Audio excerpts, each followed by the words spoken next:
अभी न्यूज़ निकल के आ रहा है कि सोनम जी को छोड़ दिया गया है, ठीक है? वो डिटेन थे पिछले 6 महीने से, तो क्यों छोड़ा गया है? इसके पीछे क्या पॉलिटिकल एंगल है? क्या इंडिया का वॉर से रिलेटेड है? यूएसए और ईरान के बीच क्या चीज़ें इंटरनल कॉन्फ्लिक्ट चल रही है? क्या सिविल वॉर सिचुएशन हो रहा है? बहुत सारी चीज़ें, इसको हम समझने की कोशिश करेंगे।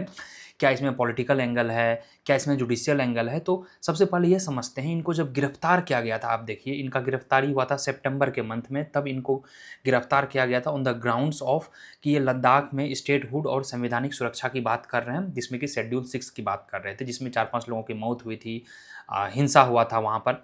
अब बात कर लेते हैं, और इन पे नेशनल सिक्योरिटी एक्ट लगा था। और अब बात कर लेते हैं आखिर इनको छोड़ा क्या गया। 17 मार्च को सुप्रीम कोर्ट में यह मामला गया था। उनकी वाइफ यह पुरजोर लगा रही थी कि कैसे हस्बैंड को छुड़ाया जाए। तो 17 मार्च को शायद हो सकता था एनएसए डिटेंशन, शायद उन्हें वहाँ से हटा दिया जाता। तो सरकार ने क्या की, उसको पहले ही रिहा करा दी, क्योंकि सरकार का केस यहाँ पे कमज़ोर था, जैसा कि देखा गया अरविंद केजरीवाल के भी केस में हुआ। ड्यू टू पुख्ता सबूत नहीं मिला गया, तो उनको लोअर कोर्ट ने छोड़ दिया। फिर लद्दाख में भी लगभग अशांति हो रही है, पिछले 6 महीने से लगातार छोटे-छोटे प्रोटेस्ट हो रहे हैं। अभी जो वॉर वगैरह चल रहा है, वॉर का आप मेन रीज़न देखोगे कहीं न कहीं, जहाँ कहीं भी सिविल वॉर जैसा सिचुएशन बन रहा है, इंटरनल कॉन्फ्लिक्ट बन रहे हैं, वहाँ पे एक्सटर्नल फोर्सेस हावी हो रहे हैं। तो वो कहते हैं ना कि आपस में लड़ोगे तो बटोगे ही, और बटोगे तो कटोगे ही। कटोगे का ही मतलब है कि एक सेपरेशन है। क्या हुआ आपका नेपाल में? नेपाल में वही सिविल वॉर के कारण युद्ध हुआ, मतलब आपस में कॉन्फ्लिक्ट हुई, जिस कारण से एक्सटर्नल फोर्सेज हुई। और अभी आपका देखिए जेनजी गवर्नमेंट आ गया है, 35 साल का आदमी वहाँ का अभी अब चीफ बनेगा नेपाल का। ठीक इसी तरह हुआ कि लद्दाख को स्टेटहुड का दर्जा के लिए ये लोग प्रोटेस्ट किए, 6 शेड्यूल उनको ये दे नहीं रहे हैं। तो गवर्नमेंट को कहीं ना कहीं ये लगा कि अगर यहाँ पर भी विक्ट्री हो जाती है, एंड शायद सबूत ना होने के कारण सुप्रीम कोर्ट भी उन्हें छोड़ देता 17 मार्च को, जो कि जजमेंट आने वाला है 2-3 दिन बाद।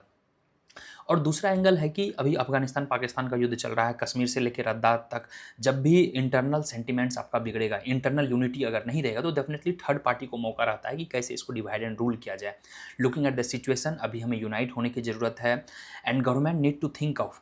एक हुआ पहले यूसीसी में आपने ब्लंडर किया, उसके बाद फिर बैकडोर से आपने सुप्रीम कोर्ट को बोला कि इसको सर आप स्टे लगा दीजिए, फिर अभी सोनम, और अभी ना जाने कितने सारे केसेस पड़े हुए हैं। तो it is a good decision I think, and thanks for taking into the action, and let's hope कि हम यूनाइटेड रहेंगे, डिवाइडेड रहेंगे, और इंडिया एक बन के रहेगा, ताकि एक्सटर्नल फोर्सें हम पे हावी ना हो पाए।